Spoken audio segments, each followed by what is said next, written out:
Blackballed. Blackballed. Blackballed. Blackballed.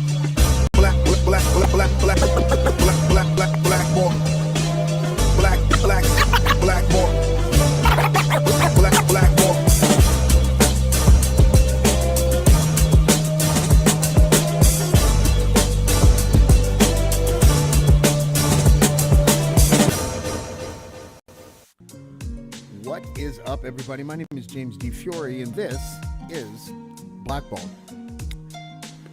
The Toronto mayoral race is about to begin again. And the reason why is because John Tory has resigned after it was discovered that he was having an affair with a staffer, I believe was 27 years his junior, something like that, maybe 37. I can't remember. She was 31 anyways. What that has done to the political landscape in Toronto is probably something that we're not really quite aware of yet. It'll be interesting to see what Doug Ford ally will be placed inside that race. It'll be interesting to see if a progressive can somehow win the mayor's chair in Toronto. I say somehow because I feel like things are tilting a little bit to the right, but I could be wrong about that.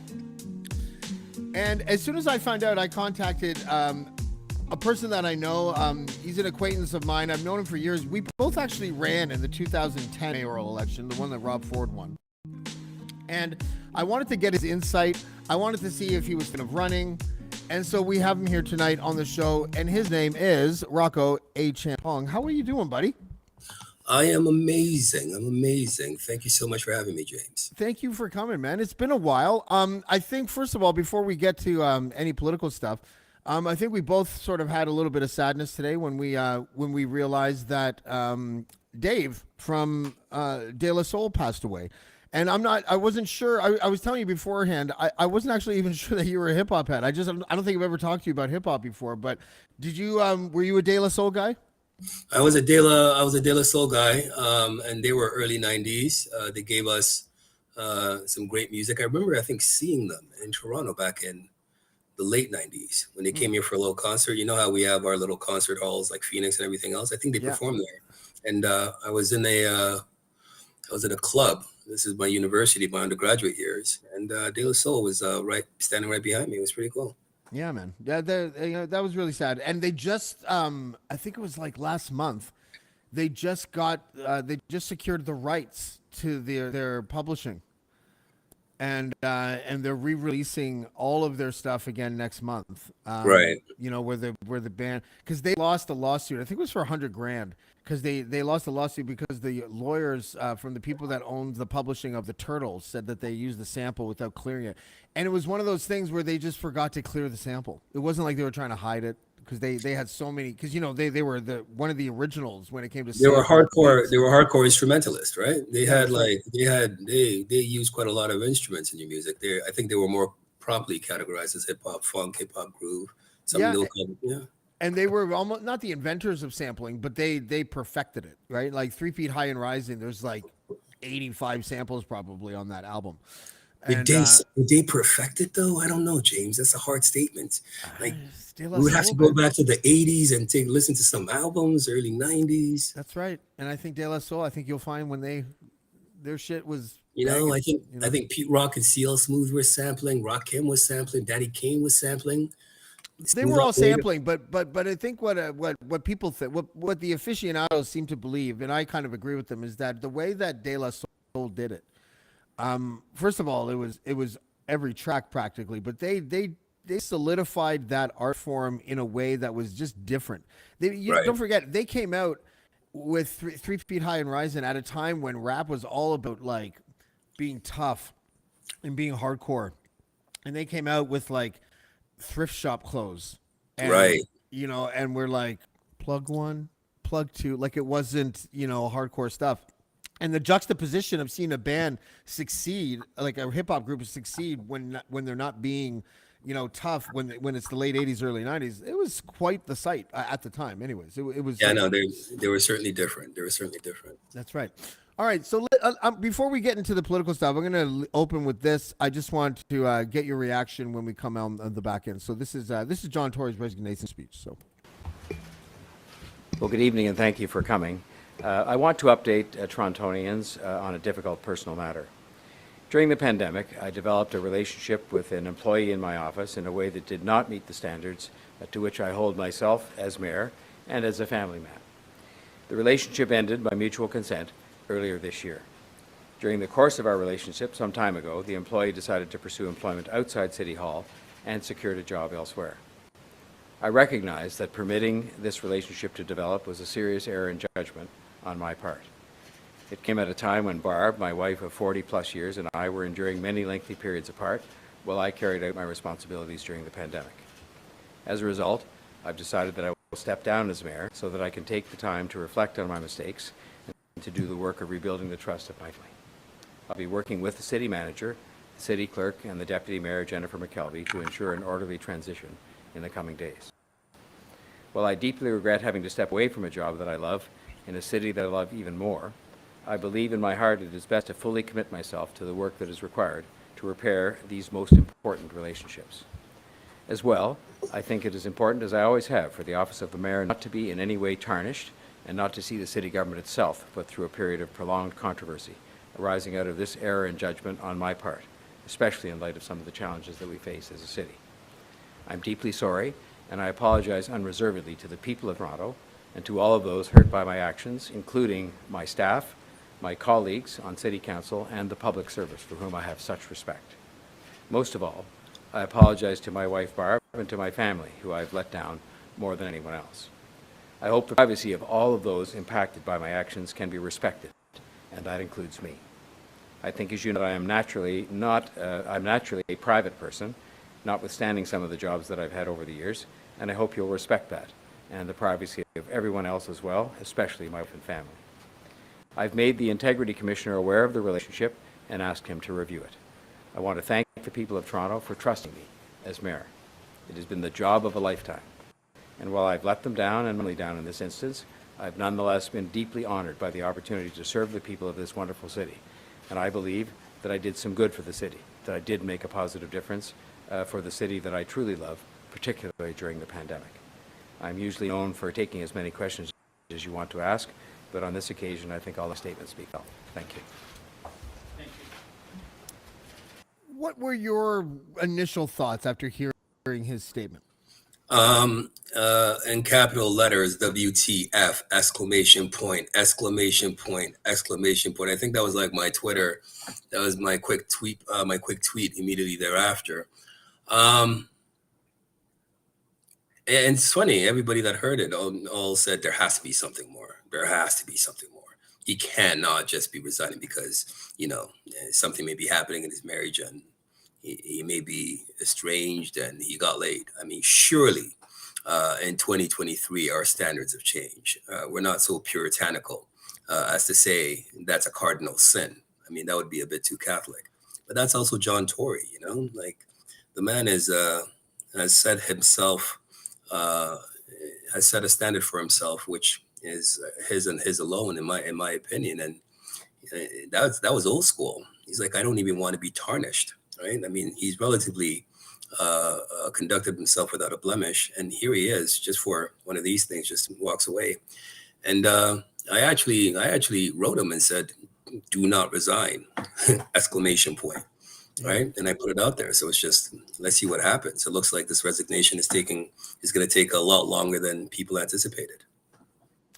Yeah, I'm kind of with you on the old school thing, but I don't know what to think, because there is a part of me that sort of agrees with you that John Tory seems like an old school politician, and he seems like a guy who he's taking a page out of like the 90s, and usually the wife was sitting there 3 feet to the side with her wallflower look on and everything, and he skipped all that and he went straight for the resignation. Do you think that this is just an old school politician just trying to like get ahead of the scandal and resign for the good of the city? Or do you think that there's something else, that like maybe they had sex at work? Like, I don't even know. Look, like, I mean, do you think there's something else?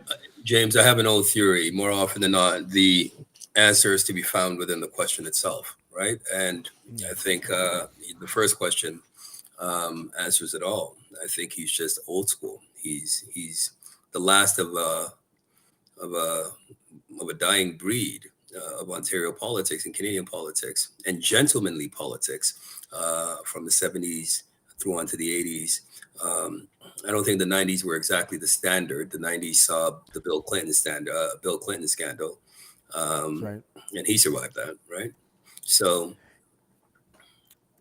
What does it mean then for the city itself? Like, do you what do you imagine happening? I'm going to ask you in a second if you're going to run.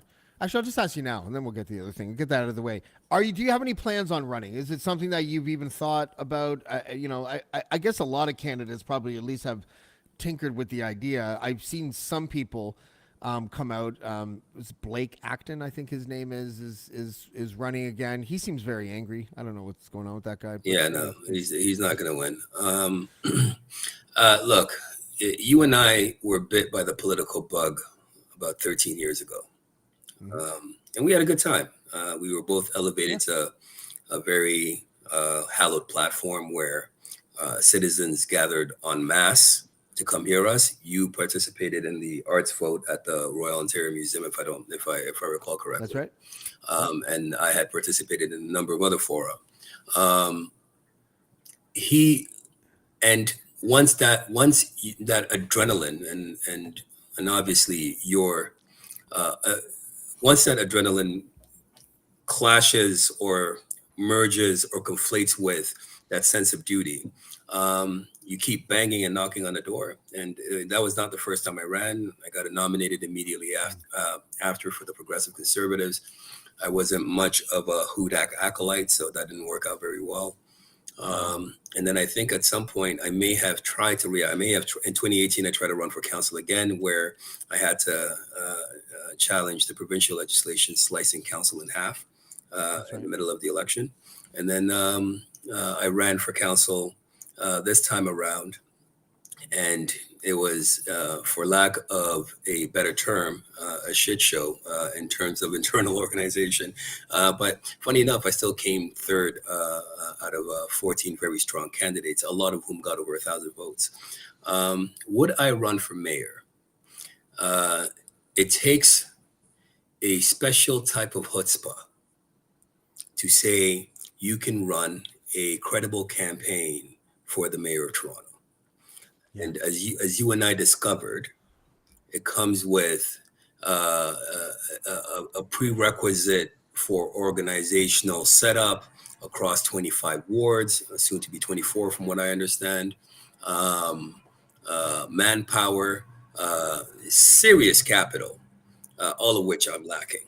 So if we were to check the boxes as to whether or not I have, the necessary prerequisites to put my name down for this race, I don't.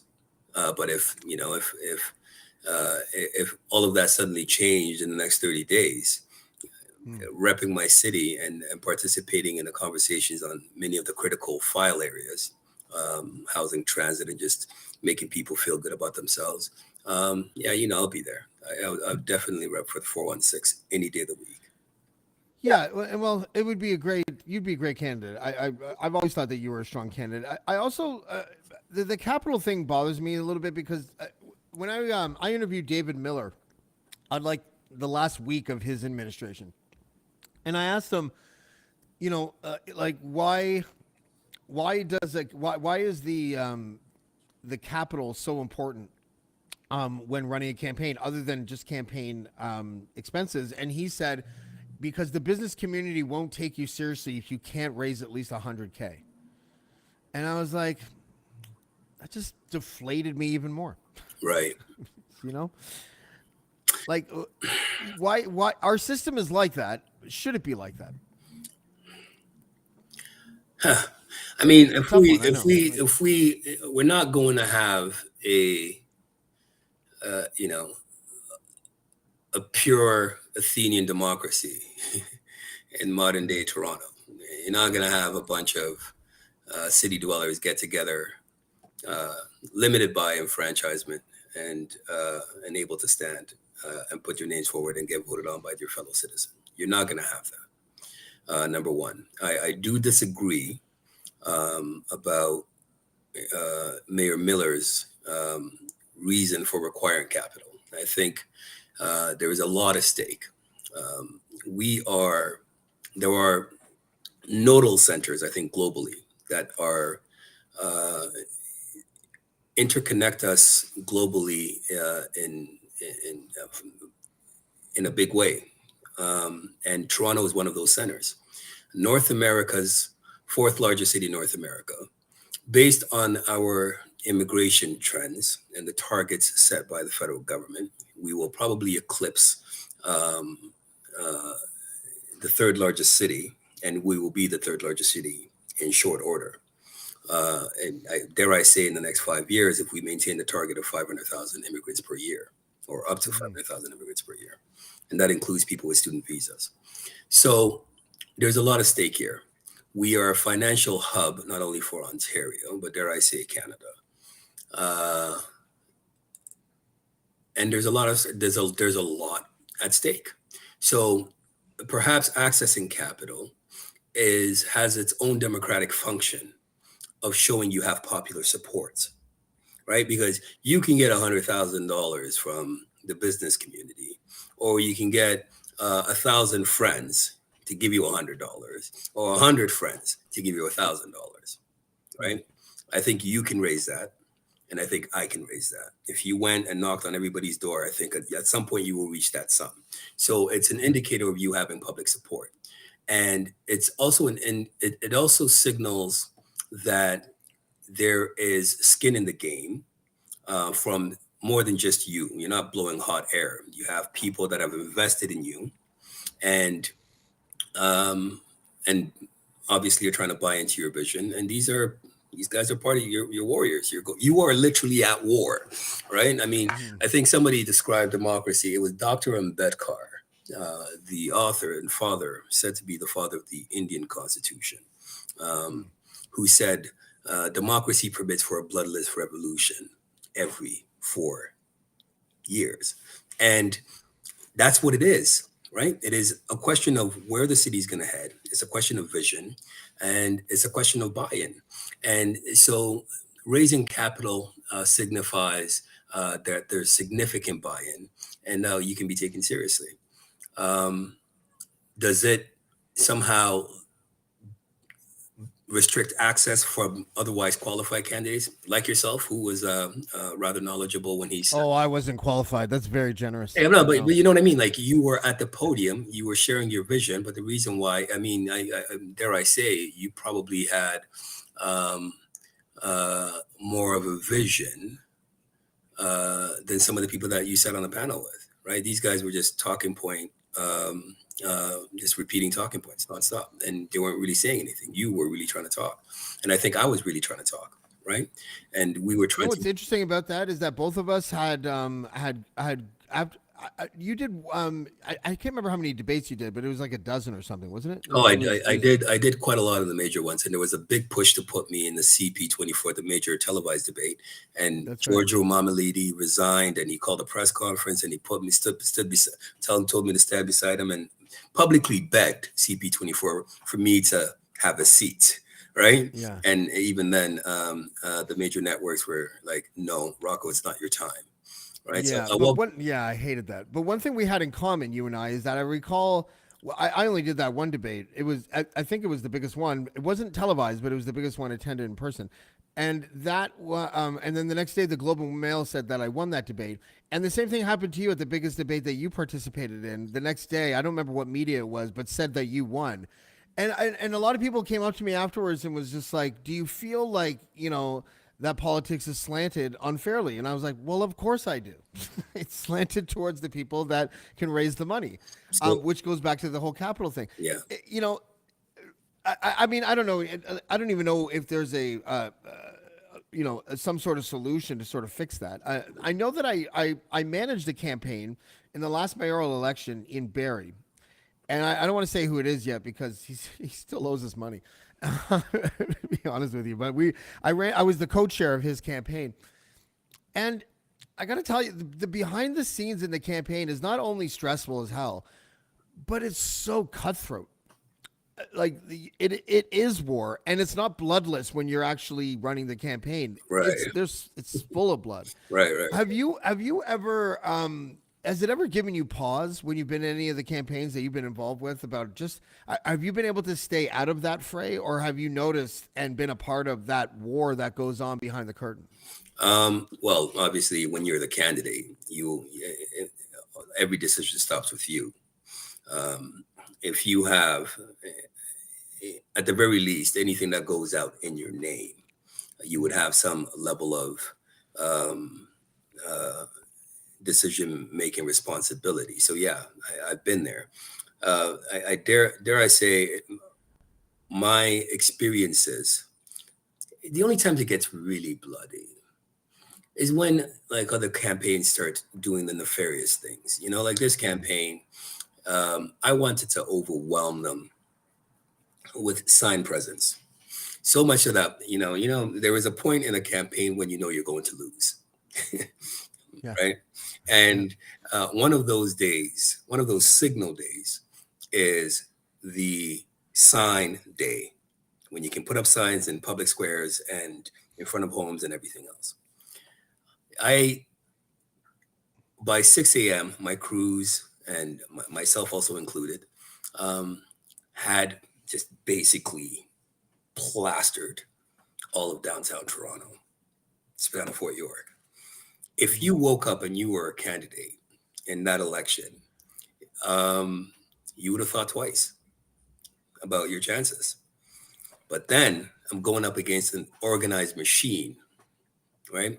Yeah. Man, the NDP had your candidate. They coalesced one group. This was, and then it's a center, super left leaning riding.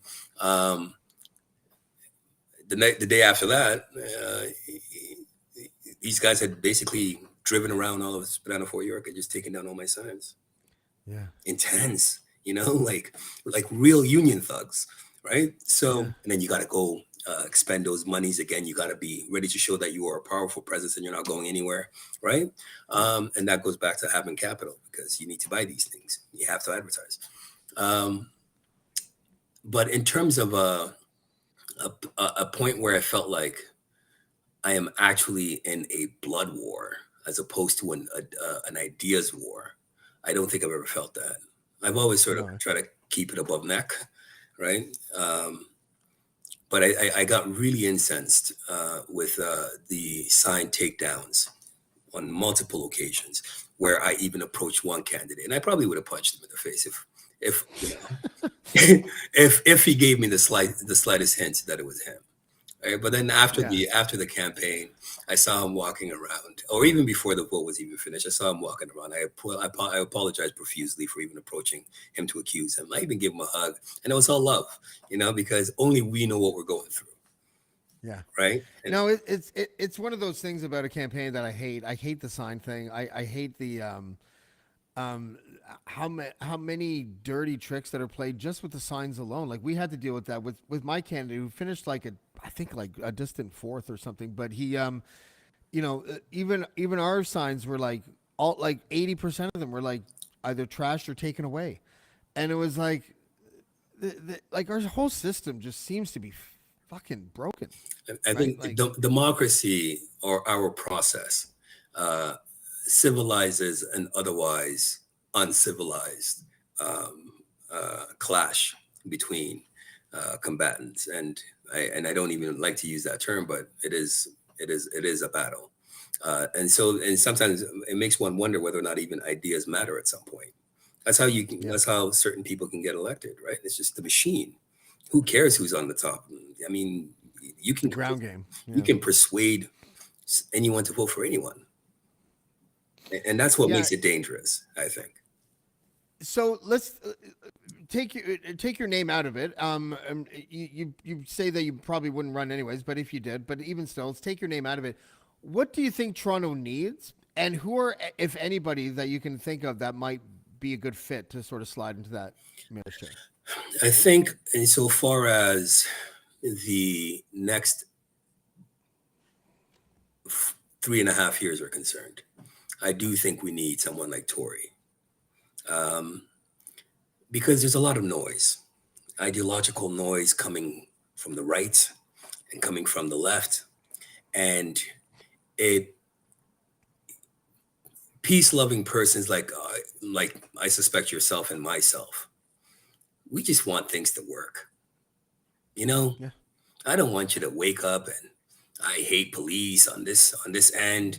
Oh, we're spending too much on the poor on this. It's just enough. We have to take care of the poor. That's the whole point of coming together in a democratic government, to take care of common goods. Um, uh, we need safety and security, because that's why we've bandied together, right? This is basic political theory 101 and the origins of society. This is how society came together. We were stronger together, right? So, and yes, we will need a policing element because not everybody's an angel. There is evil and bad people out there, right? So we will need police. So when people wake up and they bash police, or people wake up and they bash providing shelters for the homeless, or people who, through no fault of their own, or even through fault of their own, have landed in bad times, there is a centrist position where I think we can reconcile those disparate positions and move forward, right? And I don't want, if Tory goes, or someone like Tory is not present, someone we're used to. I mean, he's the guy we've been dating for 8 years, right? And I don't think I'm in the mood for a new partner right now. I'm used to what I get for Tory for now.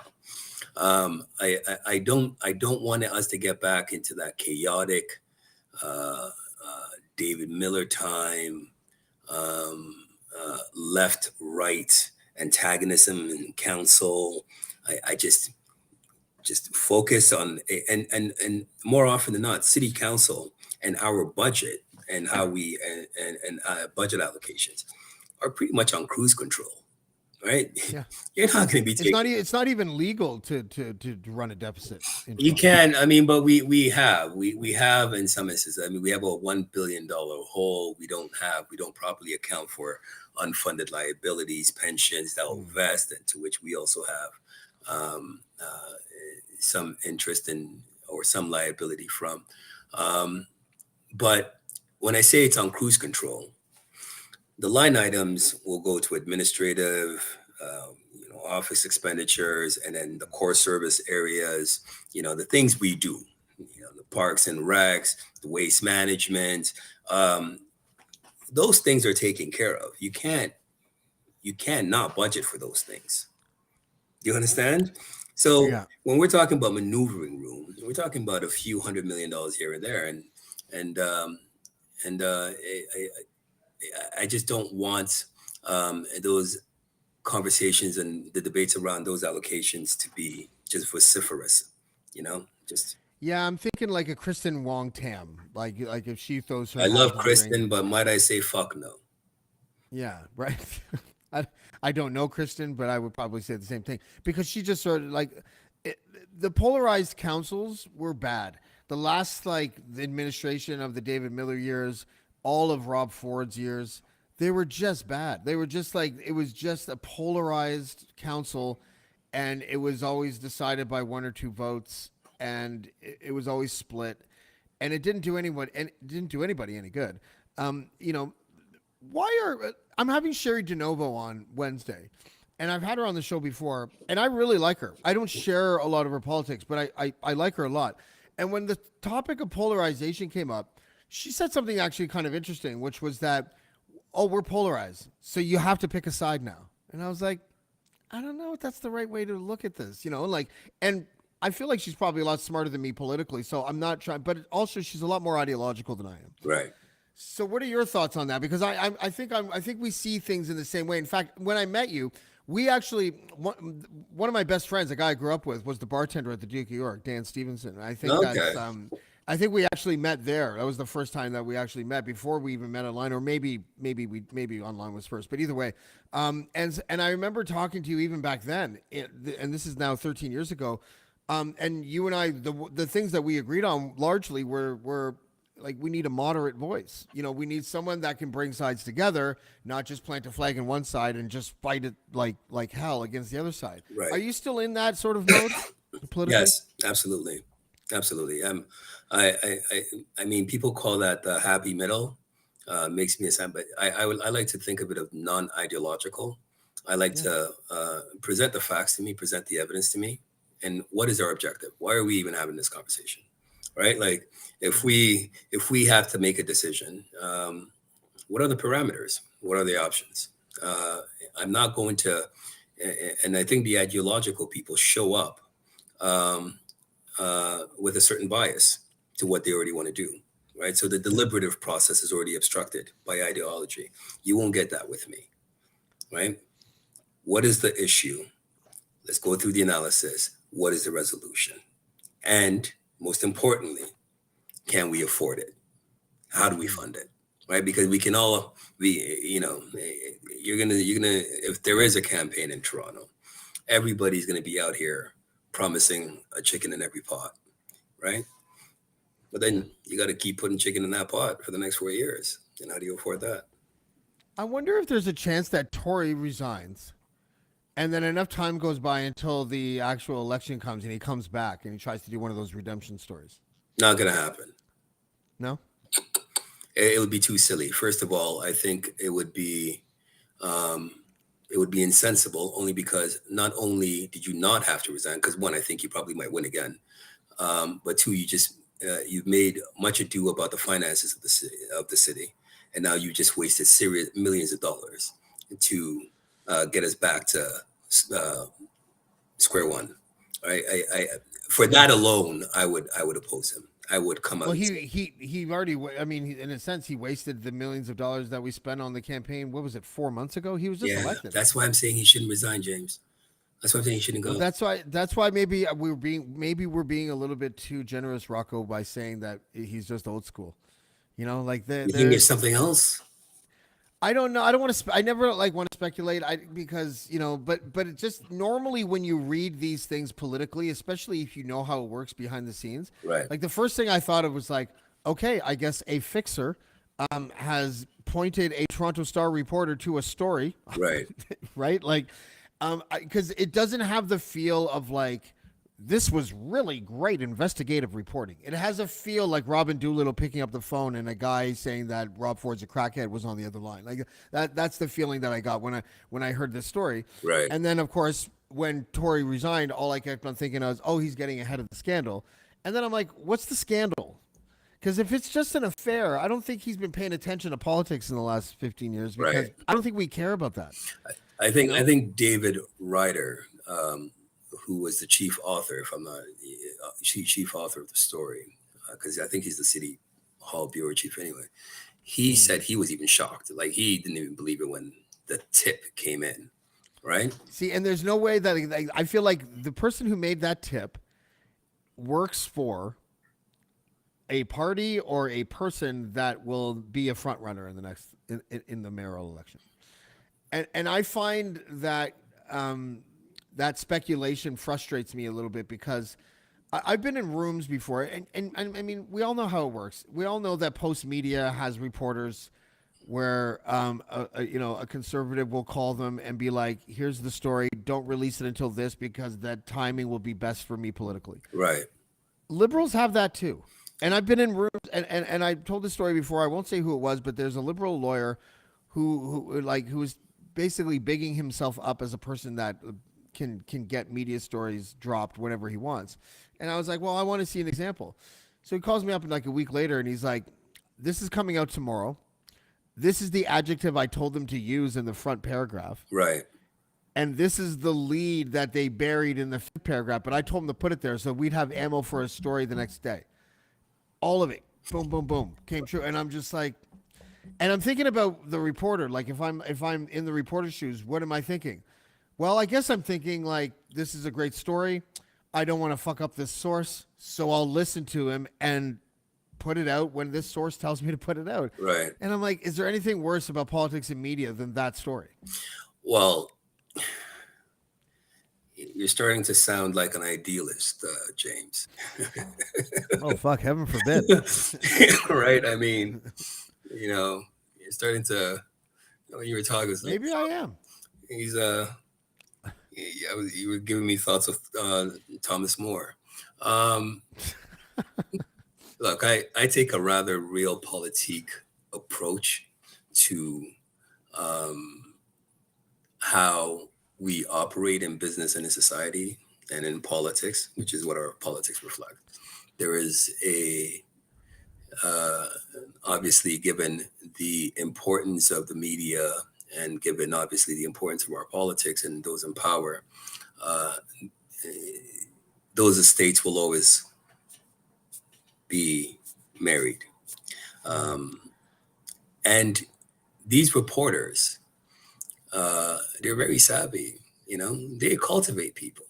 You know, and when they need you for a story, heck, they'll call you and talk to you like they've been your best friend for the next 10 years. And once they get what they want, you don't even recognize you on the street anymore. Um, Look, I wouldn't even be surprised if it was somebody in the staff, in his own in the mayor's office, that did it. Yeah. And as you know, with these stories, if it's really scandalous, they release one, so that would have been the Friday night, and then they would have sold some prints and gotten some clicks with the weekend prints, and then Monday morning, boom, right? It would be drip drop, right? It would be intensifying as the days go ahead with more angles on the story. I don't think you have that here. I think he's simply clean cut John Tory, got laid, and it was not his wife. Yeah. Right? He was With that haircut too. Good for him. John Tory has been made to seem like an average man going through average man problems and did average man things. And he has to see that this is we are all, the great grand middle of any society is a pool of average men. This is what we go through. So welcome to the great middle, John. But you don't need to resign. I'm not in the mood for a circus. I'm not. Yeah, I know. And And it's funny because what are your thoughts on the whole I don't know how much you read about it, but the Doug Ford's daughters, Stag and Doe developers came, gave a whole bunch of money. Oh wow, what a coincidence! They ended up being the ones that got the Greenbelt. no, that's horrible. That's project. scandalous. That's the appearance. I mean, one must always at least desist from appearing impropitious. Like the mere appearance of impropriety is enough to cause scandal, especially for someone like a premier or the premier. Was it? And were they even your friends before you became premier? And were they really the beneficiaries of the most controversial subject area in parliament and provincial parliament right now? And you're palling around with them in your backyard? That's tone deaf. I think that's probably more scandalous than our 68-year-old mayor getting laid, with all due respect. I agree. I agree. I seeing those two stories back to back and seeing one man resign and it not being the one that fattened his pockets via his daughter Stag and Doe was allegedly. Well, yeah, I won't share that speculation. If you've got to be like colossally stupid I don't think he's that smart. I think that brazen is in his blood. Yeah. I think hiding in plain sight is also something that he thinks he's really good at, Yeah. I mean, he was saying, I don't like to speak negatively of Doug Ford because there's a part of me that really likes him on a personal level. Oh, really? Yeah. Because even in 2010, is it the pinky? It's the pinky ring or the fake tan? No. It's just he's got this Toronto ethos. Like he can walk into any hood and start handing out $20 bucks to like the kids hanging out on basketball court. You like that about him? You know, Really? but it's just like it's so Toronto, you know, like for example, and I compared him to Bumpy Johnson throwing turkeys out of the back of a cube van. look, That's and I what wouldn't put that past him, right? Like, Yeah. but he was in 2010 when we were going through all those debates, he approached me and said, Rocco, what you're saying up on stage seems to agree with what we're saying. Why don't you come work for our campaign, be a speechwriter? Oh. He actually asked me that in 2010, and I think I considered it for 1 minute until I saw the eyes of a little black kid in one of these gyms. You know, we had like 108 debates that year, right? Yeah. And I think it was Bathurst Heights, and this kid is looking up, and your mother's, they're wearing their hijab, and other black mothers in these low income areas, and they're looking at me and seeing me debate these guys on a level of competence that even I guess our former opponents even acknowledged and appreciated. I wasn't just talking smack, to speak colloquially, and just to give them that look. It is a very powerful thing, the politics of recognition, to see yourself in the person, on the podium or in authorities and positions of authority and everything. It's a very powerful thing. For example, I'm not a big fan of Mark Saunders, right? But Yeah. when he became the police chief, I was like, I had a sentimental moment. It's like, holy shit. Yeah. I Right? can see that.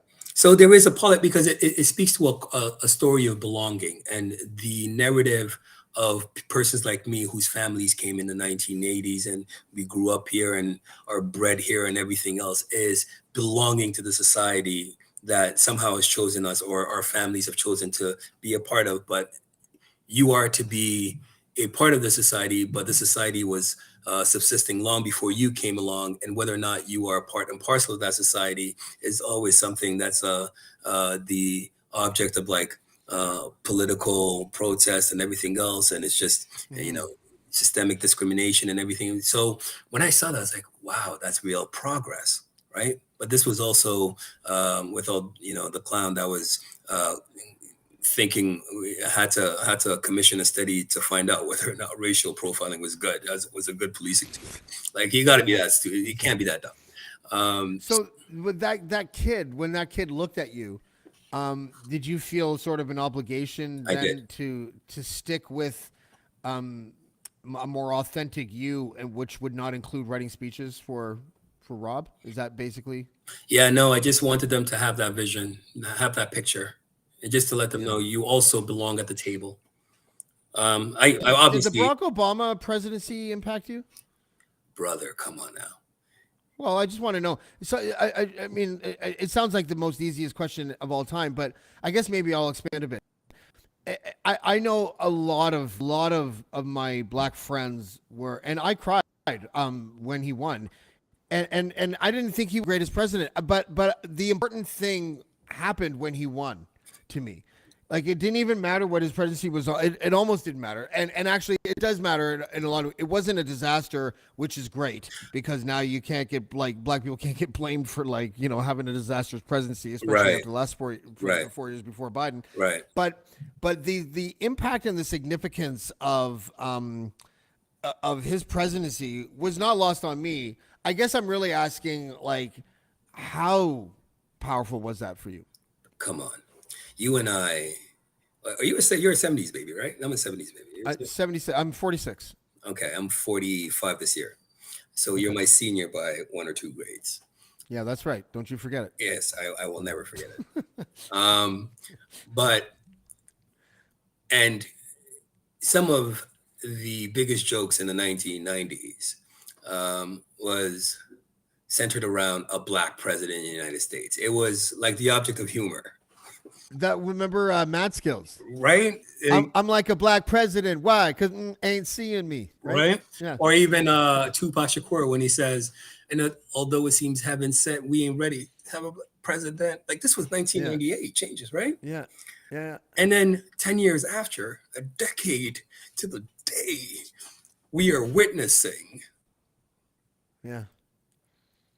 something momentous, right? A system of built on, or that came to be built on, or notionally defended on notions of white superiority, white supremacy, black slavery, and you were electing a black president. I wasn't a can't think. fan. Yeah. I wasn't initially. I wasn't. Like I'm always suspicious of people who are too poetic in Eloquent. politics, Yeah. right? Because then he struck me as the Pied Piper, but he Like was like a black Bill Clinton way too kind of thing. slick, brother. Right? Forgive me. Way too slick. But Yeah. and you pointed it out. You said it. I think it was implied in what you just previously said, that I don't care what happened in his presidency as long as, hey, black people weren't responsible for that shit. Barack Obama's only duty was to survive. Yeah. And competently complete his task without too much madness. And I think he did that. His job was to show that a black president is not scary. Not to be he was a bold orator. And dare I say that oration included some bold visions, but he wasn't bold in execution. Except on the healthcare front. That one, Even that he gave a blowjob to the insurance company, but hardcore. Yeah. Hardcore. Right? It was the worst. But at least he was pushing them along a system where at the very least, however imperfectly, more people would be brought into the fold, and the least amongst them could walk into a hospital without losing their life savings. He did that one part, and that was bold of him to say, I am prepared. I don't even know whether or not I will win a second term, right? But I am prepared to stake everything on this. Yeah. And that was powerful. And it was powerful, and it's funny because I can't think of listen, I'm not an expert on international politics and the history of other nations, but I can't think of an example off the top of my head. Mandela is like kind of, but not really, an example of someone whose people who he represents, the demographic in that country that had been completely oppressed for hundreds of years, and then eventually a person from that demographic becomes leader of that country. Is there any like? We have that in my favorite clown right now, Rishi Sunak. He's the Prime Minister of Great Britain. Oh, right. Yeah. No, I guess so. He's a disloyal, backstabbing.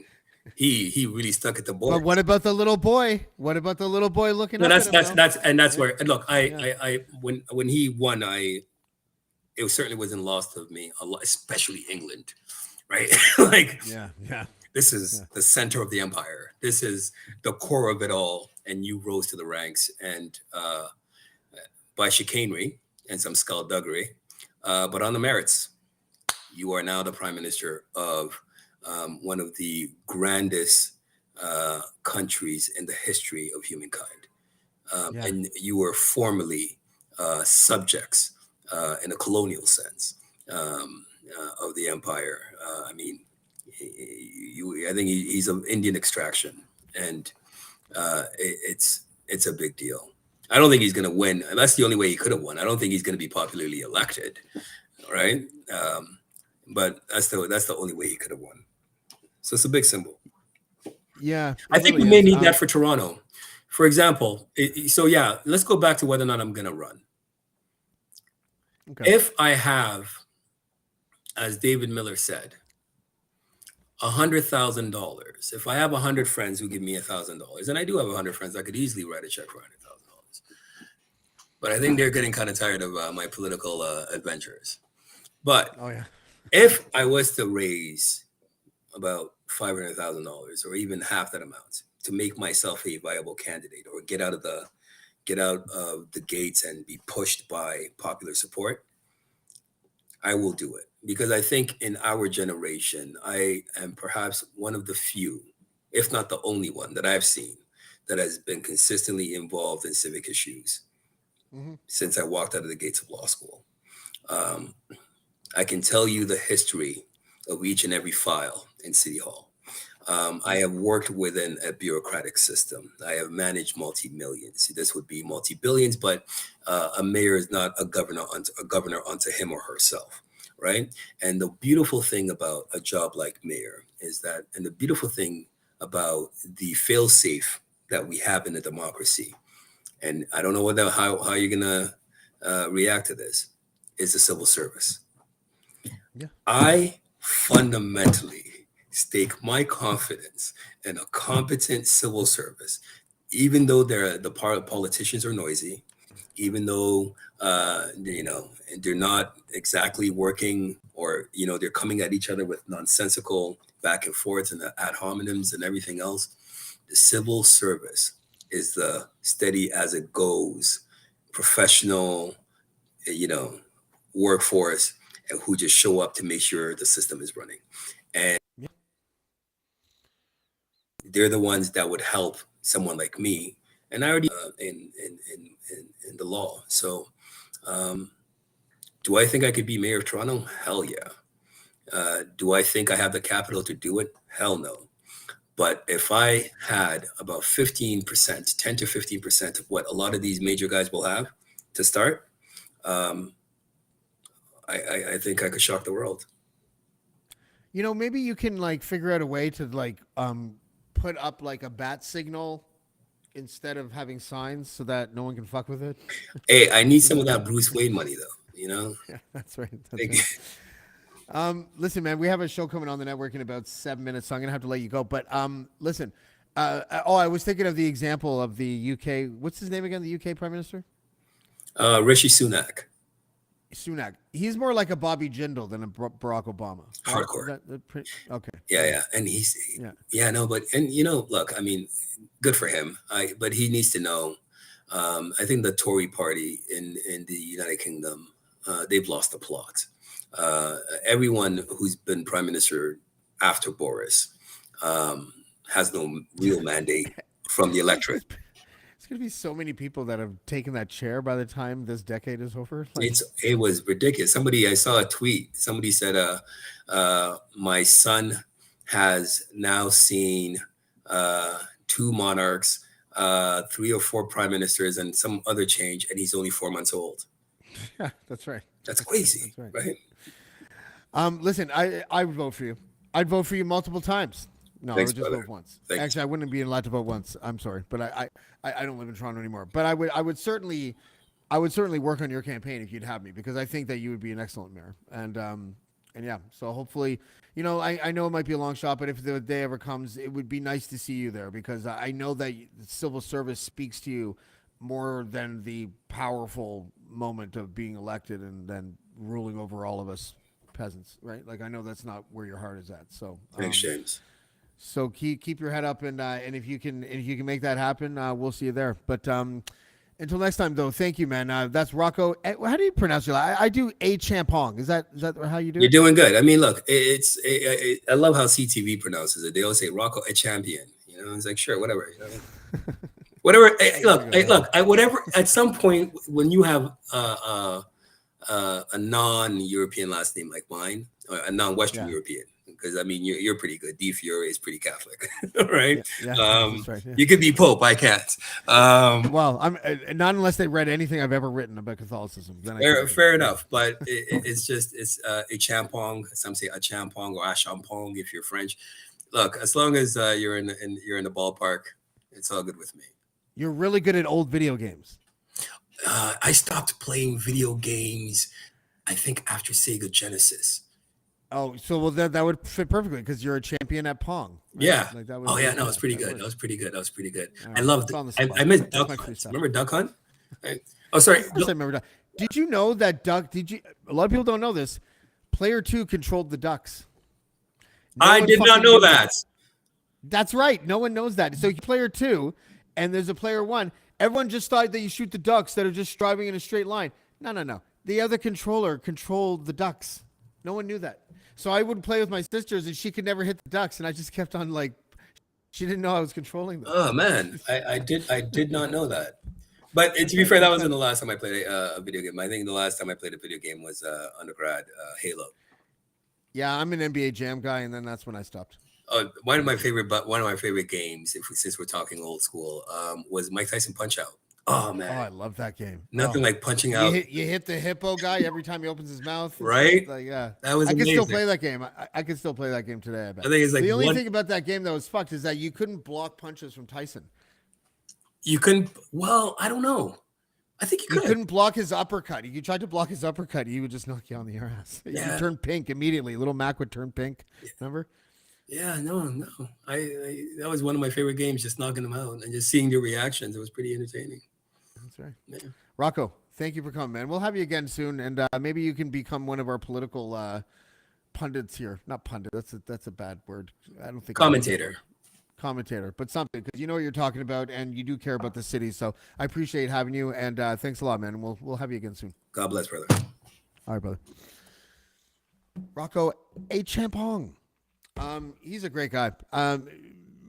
The elections that he's ran, I think he's ran like 4 times. He's never won, but he should have won at least once or twice, because people don't understand. Like, he actually cares about what's happening in Toronto, and it's refreshing. It's refreshing to see.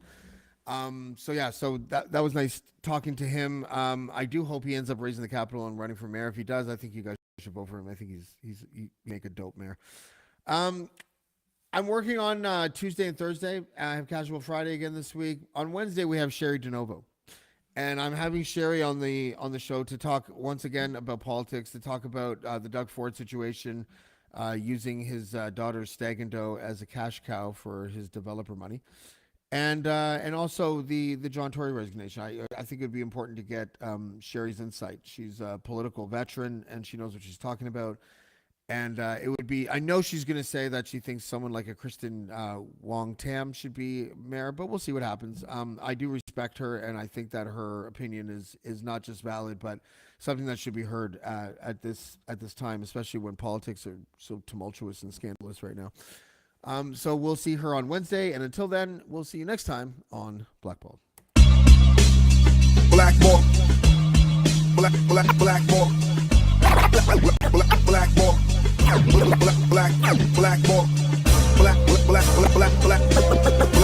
Black.